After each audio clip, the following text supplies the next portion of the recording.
আমি যে বিশাল সমস্যায় পড়েছি বাবা। সমস্যা বাবা আমাকে বাচ্চা কাছে কিছুই হয় না বাবা, আমি যে নিঃসন্তান। সবই তো বুঝলাম, ওরা যাকে চান অনেক কিছুই দেয়, আবার যাকে চান না এক কিছুই দেন না। যেমন আমার বাবা সন্তান ছিলেন, যখন আসার সে আর সন্তান পাননি। যদি সন্তান না থাকে তাহলে আমরা ওদের গুণ দিবে। বললাম আমার কিন্তু পুজো নাই, ওর সমস্যাটা ঘোর সমস্যা, দীর্ঘদিনের সমস্যা।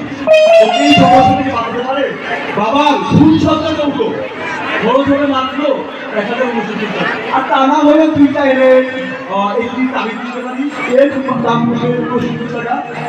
বাবা এই তাবিজ নিলে আমার বাচ্চা হবে বাবা?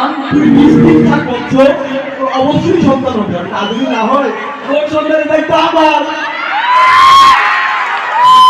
বাবা আমার সন্তানের খেয়াল রাখবে তো, আমি তো বিয়েই করিনি। আর বলো তুই ভুলে গেছিস তাই আসলে ওরকম কুত্তিকা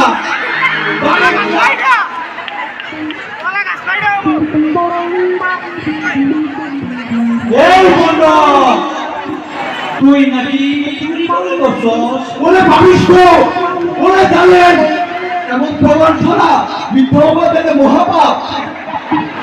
এই বন্ধ এটা কি? বাবা বাচ্চা তো বলে থাক, আমরা তো খাই গেছি গা। দাদু রাখলে খেলায় খেলা খেলাতে আইতাছি।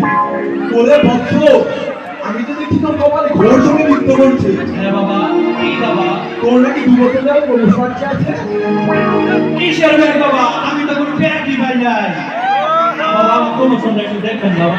সবই তো বুঝলাম, প্রধান ইচ্ছা থাকলে সবকিছুই সম্ভব। এখন তোকে এই সমস্যা থেকে বাঁচাতে পারে আমার মহাযজ্ঞ, খরচের মাত্র 675 টাকা। এই যে বাবা,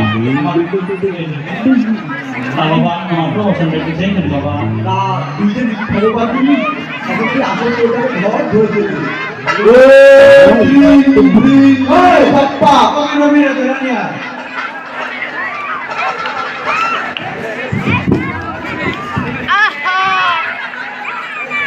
এই বেটা তোর জোরে জোরে সব খেলা করলাম সোজা গেল আমাকে